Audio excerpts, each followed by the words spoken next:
3 करोड खिल्ली उडवली त्या तुमच्या ह्याच्यानं ते बदग्याचं जाऊन तिकडे असल्या बुंगाऱ्याच्या नाही नाद लागत नाही.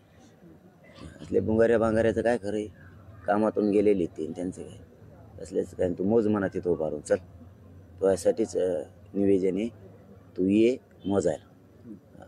मोज तू फक्त आता मराठी किती नसतं इथून एका हाकेवर. हे बघा कॅनलेच म्हणलं मग तरायला लागलं मग आपल्याला जमत. हा इथून 50 लाख ते 1 कोटी लोक काढतो. मग आमच्या लोकांची किती हरबडे. आम्ही आमचं निवेदन व्यवस्थित केलं. हरबडी बी नाही झाल्या पाहिजे, कोणी आजारी नाही पडलं पाहिजे.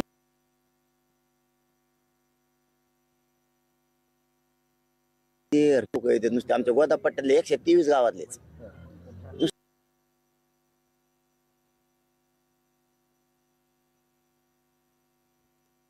123 गावातलेच सगळे निघू शकते.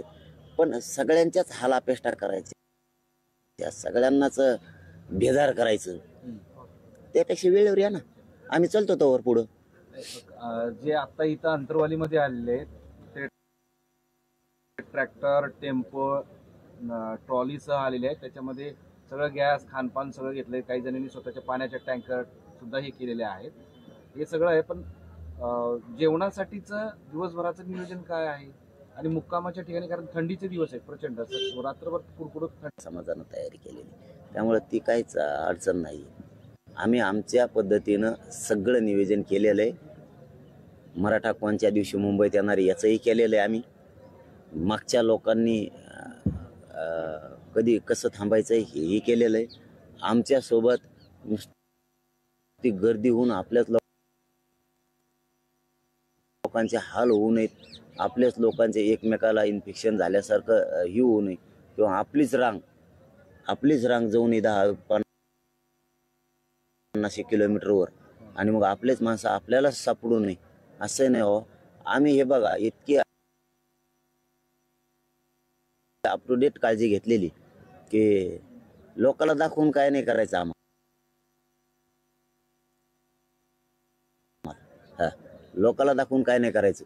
लोक इतकेच सुरुवातीला आणि तितकेच. आम्हाला यश महत्वाचं आहे. लोकांना दाखवण्यात आम्हाला मोठेपण नाही किंवा हुशारक्या मारायच्या नाही की इतके तितके. आमचे निवेदन आम्ही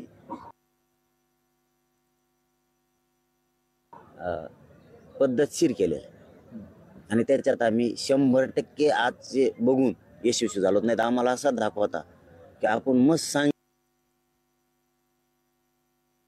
सांगितलंय पण येत का काय पुरीची पुरीच लवकर. पण मात्र लागते या जातीला लोक म्हणत होते का एक होत नाही, ऐकत नाही. खरंच धन्यवाद द्यावा लागतील की जे निवेदन ठरलंय त्याप्रमाणे पुरी ताकदीनं आता 26 जानेवारी 26 तारखेला येतील याची मला पक्की गॅरंटी मिळाली.